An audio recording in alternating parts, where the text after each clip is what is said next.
నిర్మాత మరి ఈరోజు అందరికీ స్ఫూర్తిదాత అయిన అంబేద్కర్ గారు తాను రచించిన రాజ్యాంగాన్ని ఈరోజు ఆయనే పరిరక్షించాల్సిన రోజు వచ్చింది. అందుకే మేము అందరం కూడా అంబేద్కర్ గారికే ఈరోజు వినతి పత్రం ఇవ్వడానికి రావడం జరిగింది. ఈరోజు వైఎస్ఆర్ కాంగ్రెస్ పార్టీ ఈ కేంద్ర రాష్ట్ర ప్రభుత్వాలు మరి రాజ్యాంగ స్ఫూర్తిని కాలరాస్తూ మరి ఏ విధంగా వారికి సొంతంగా రాజకీయ రాజ్యాంగాల్ని రాసుకొని మరి పేద బడుగు బలహీన వర్గాల జీవితాలతో చెలగాటమాడుతున్నారో మరి అందుకనే ఈరోజు రాజ్యాంగ పరిరక్షణ దినంగా ప్రకటించి మరి అంబేద్కర్ గారికే వినతి పత్రాలు ఇవ్వడానికి మరి అన్ని నియోజకవర్గాల్లో కూడా ప్రతి ఒక్కరూ కార్యక్రమం చేపట్టడం జరిగింది. ఎందుకంటే ఈరోజు కేంద్ర రాష్ట్ర ప్రభుత్వాలు మరి రాజ్యాంగాన్ని గౌరవించాల్సింది పోయి అపహాస్యం చేస్తూ ప్రత్యక్షంగా పరోక్షంగా ఏ విధంగా అంబేద్కర్ గారిని అవమానిస్తున్నారో మనం కళ్ళారా చూస్తున్నాం. ఈరోజు ప్రపంచంలోనే అత్యంత పెద్దదైన ప్రజాస్వామ్య దేశం ఏదైనా ఉంది అంటే అది మన భారతదేశం. అలాంటి దేశానికి దశానిర్దేశం ఇచ్చిన అంబేద్కర్ గారి స్ఫూర్తిని ఈరోజు ఏ విధంగా తుంగలో తొక్కుతున్నారో మరి ప్రజలందరూ కూడా గమనిస్తున్నారు. ఎందుకంటే భారతదేశ ప్రజాస్వామ్య వ్యవస్థలో మరి రాజ్యాంగానికి పెద్దపీటైన పార్లమెంటులో మరి ఏ విధంగా 2014లో ఒక ప్రధాని గారు ఆంధ్రప్రదేశ్కి ఇచ్చిన హక్కుని ఈరోజు ప్రధానిగా ఉన్న వాళ్ళు తుంగలో తొక్కడమే కాకుండా మరి ఆ యొక్క ప్రత్యేక హోదా ఇష్యూ గురించి డిస్కస్ కూడా చేయకుండా నిరంకుశంగా వ్యవహరించి రాజ్యాంగాన్ని చేసిన విషయం. కేంద్రం ఒక సైడు రాజ్యాంగాన్ని అపహాస్యం చేస్తుంటే రాష్ట్రం 10 ఆకులు ఎక్కువ తిని ఇంకా ఎక్కువగా అవమానించడం మనం కళ్ళారా చూస్తున్నాం.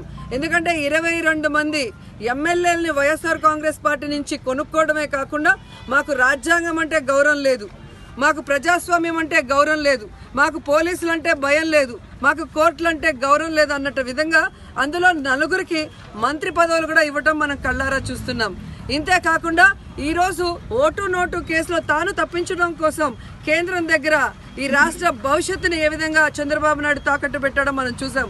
అంటే తనకి ఓట్లు వేసిన ప్రజల జీవితాలతో చంద్రబాబు నాయుడు గారు ఎలా జూదం ఆడుతున్నారో కూడా అందరూ గమనిస్తున్న విషయం. ఇదంతా ఒక ఎత్తు అయితే మరి ఈరోజు అంబేద్కర్ గారి ముద్దు బిడ్డలైన దళితుల్ని అవమానించే విధంగా చంద్రబాబు నాయుడు గారు అనేక సార్లు అనేక విషయాల్ని మరి చూస్తూ కూడా సైలెంట్గా ఉండటమే కాకుండా తాను కూడా అవమానకరంగా మాట్లాడిన సంఘటనలు కూడా ఉన్నాయి.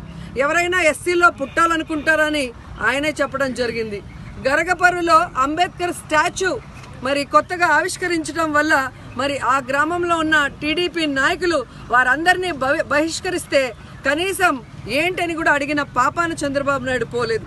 అలాగే మీరు చూస్తే విశాఖ పెందుర్తిలో ఒక మహిళ తన సొంత భూమిని ఇవ్వనంటే మరి ఏ విధంగా బండారు సత్యనారాయణ ఎమ్మెల్యే అనుచరులు వచ్చి ఆ అమ్మాయి బట్టలు ఊడదీసి వ్యవస్థగా కొట్టారో కూడా మనం కళ్ళారా చూసాం. ఈ రోజుటి వరకు కూడా వారెవరిని కూడా పార్టీలోంచి సస్పెండ్ చేయలేదు.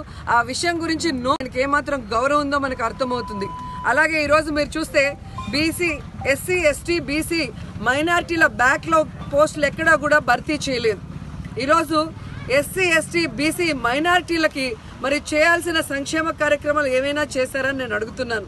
అలాగే ఎస్సీ, ఎస్టీలకి ఎక్కడైనా ఒక సెంటు భూమి ఇచ్చారని నేను అడుగుతున్నాను. ఈరోజు నిత్యావసర వస్తువులు 400 రెట్లు పెరిగినా కూడా వారి యొక్క మెస్ ఛార్జీలు మాత్రం ₹1 అయినా పెంచారని నేను అడుగుతున్నాను. ఇవే కాకుండా మరి అంబేద్కర్ గారి పేరు చెప్పి దళితుల్ని మోసం చేసే విధంగా మరి ఏ విధంగా అక్కడ ఒక పార్క్ లాగా అంబేద్కర్ గారి స్మృతి వనం అని ఏర్పాటు చేస్తామని మాటలు చెప్పడమే కానీ ఇంతవరకు దాన్ని పూర్తి చేసిన దాఖలాలు లేవు. అండ్ ఈరోజు భారతదేశంలోనే ఎస్సీ, ఎస్టీల మీద దాడులు అట్రాసిటీ చేస్తున్న విషయంలో మన రాష్ట్రం 2nd ప్లేస్ 3rd ప్లేస్ ఉంది అంటే మరి తెలుగుదేశం పార్టీ నాయకులు, గూండాలు మరి మన దళితుల మీద ఏ విధంగా దాడులు చేస్తున్నా కూడా పోలీసు వ్యవస్థ చూస్తూ ఊరుకుందో మనం చూసాం. ఇలాంటి సమయంలో ఎస్సీ, ఎస్టీ అట్రాసిటీ చట్టాన్ని నిర్వీర్యం చేసే విధంగా ఈరోజు ఒక ప్రకటన వెలువడినప్పుడు న్యాయంగా న్యాయబద్ధంగా పోరాడాల్సిన కేంద్రం చూస్తూ ఊరుకోవడం అనేది కరెక్ట్ కాదు. సో ఏంటండి వీడియో నచ్చిందా? అయితే ఓ లైక్ వేసుకోండి, లేదంటే ఓ కామెంట్ చేయండి. ఎప్పటికప్పుడు మా వీడియోస్ చూడాలంటే సబ్స్క్రైబ్ చేసుకోండి.